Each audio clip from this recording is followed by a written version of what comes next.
outraged.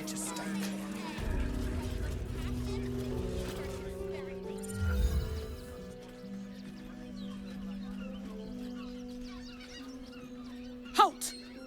By orders of Lord Gortash, refugees are no longer allowed in the city. Turn around.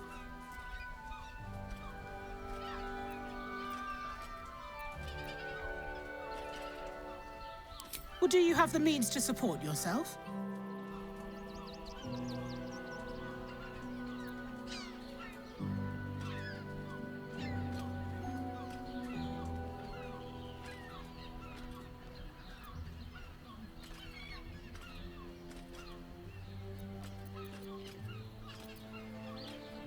Then you don't need to be in the city. Next! No refugees. It is decreed. Or do you have the means to support yourself?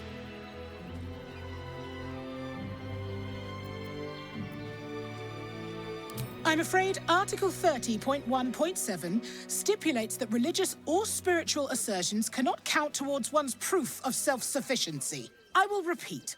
For the last time, may I add, do you have means to support yourself?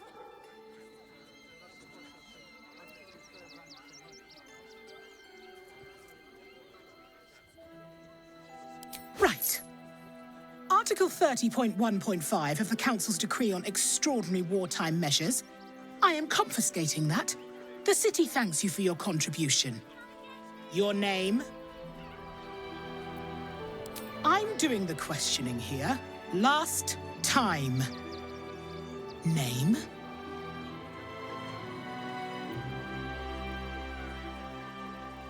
Well met, citizen. Your parasite stirs. From the construct, you feel connection, resonance. I am a Steel Watcher, citizen.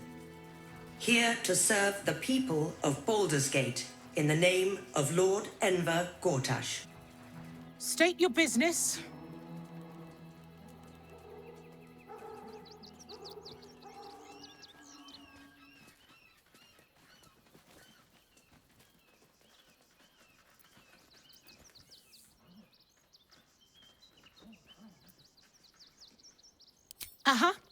Eyes open, body still.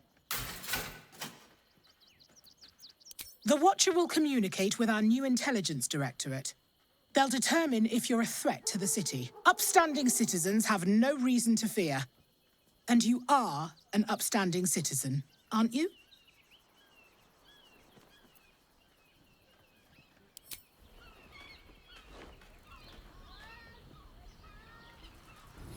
Behind the Watcher's gaze, a presence awakens. You are seen. You are known. Your party's prior transgressions are reflected in its stare, as witnessed by the cult's ever-alert, scrying eyes. It has seen the deep shadows of Grimforge, and the stone floors left bloodied. It knows the cold walls of Moonrise Towers, and the cultists who fell there. The Watcher speaks directly into your mind with a voice like poisoned honey. You are marked for special treatment. Not simply an enemy of the people, but an enemy of the Absolute. Come quietly, or die.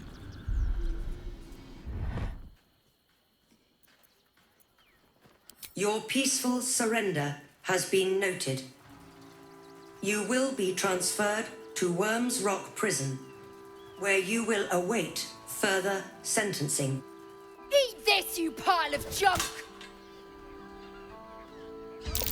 Recovery in progress. God damn it all! Citizens, Find do those not little be alarmed. bastards or I'll have your heads!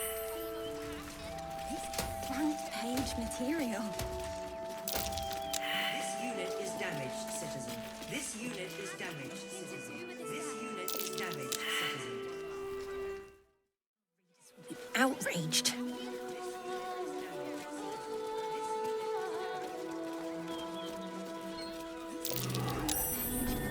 Something over there.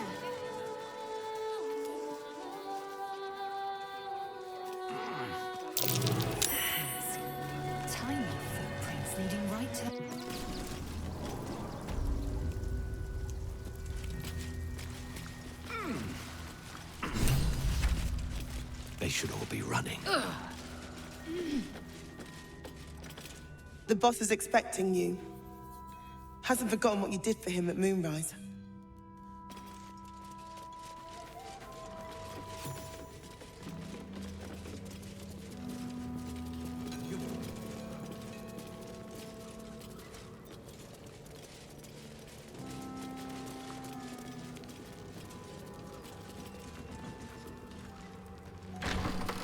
Worked a treat.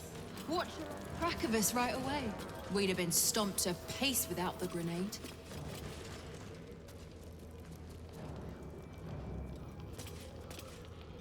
Good to see you. Wasn't sure you'd make it to the city. Regretting it yet?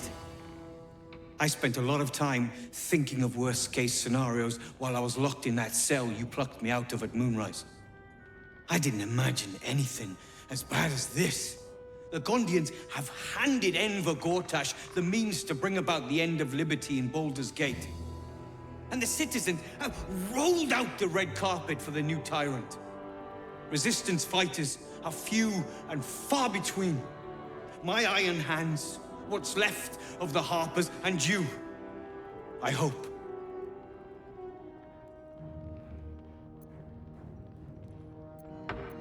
Good.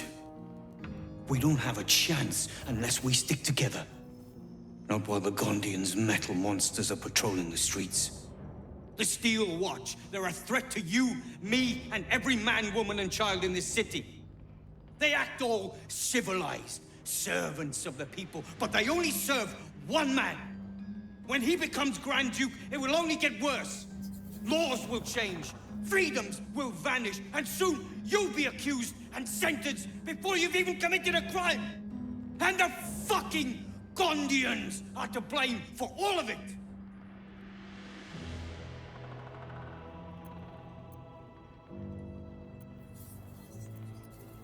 A tyrant's nothing without lackeys.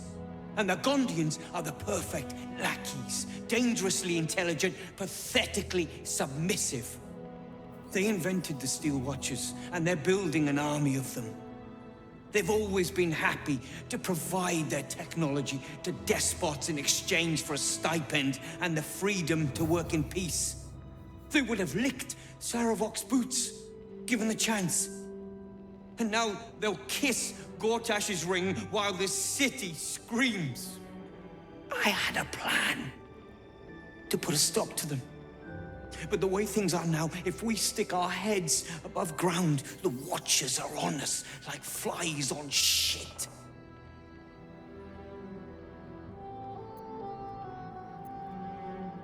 Neither was Moonrise. And look how that turned out. You have a knack for passing among these bastards as if you were one of them.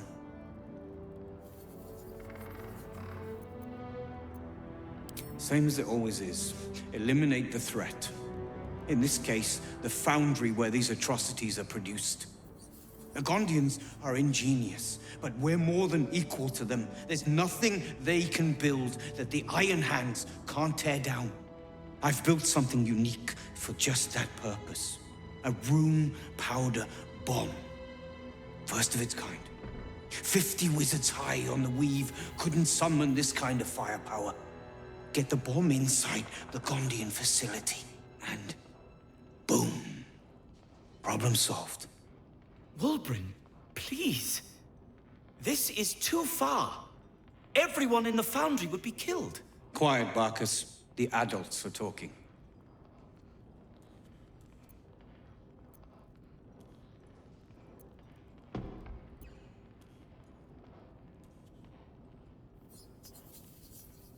Ha! I knew you were the practical sort. That's why we get along. The foundry is in the lower city, down by the docks. Beautiful building, belching smoke into the sky day and night. Getting inside won't be easy, but when you do, place the bomb at the heart of the facility. Get yourself back to street level. The streets will be clear of Watchers in no time.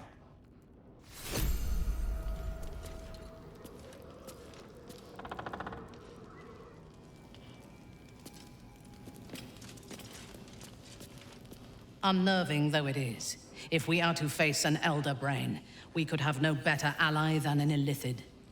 The Emperor is the reason we have made it this far. And if the Gith Prince's suffering is the price of our survival, so be it.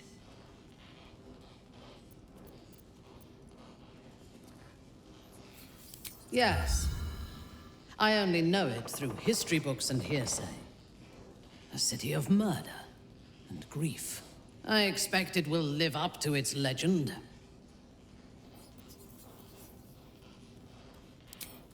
From the still, dark waters of Lake Donegarten to the black academies of Tierbresh, it is a city of wonders and terror.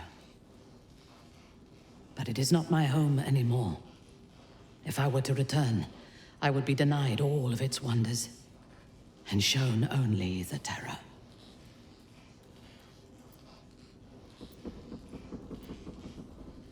I am a daughter of Menzoberranzan's most ancient and powerful house, the Bainray.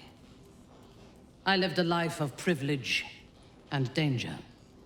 My home was at the tallest point of Cuel Arzol, the place of the nobles, a plateau high above the city's sprawl. I enjoyed every luxury, whether harvested in the Underdark or stolen from the surface, and I survived my first assassination attempt while I still suckled at my mother's breast. I tasted her blood that day. She covered my body with her own, and a blade bit deep into her chest, almost puncturing her heart. When I came of age, she tried to take my life herself. And I gave her fresh scars to match those she earned protecting me.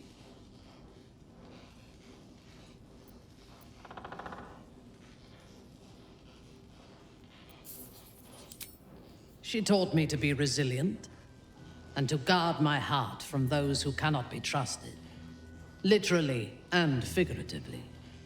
When I choose to let somebody close, I do not do so lightly. That gives a great depth of meaning to the bonds I do share.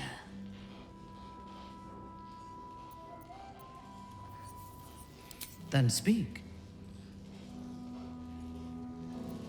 Very well.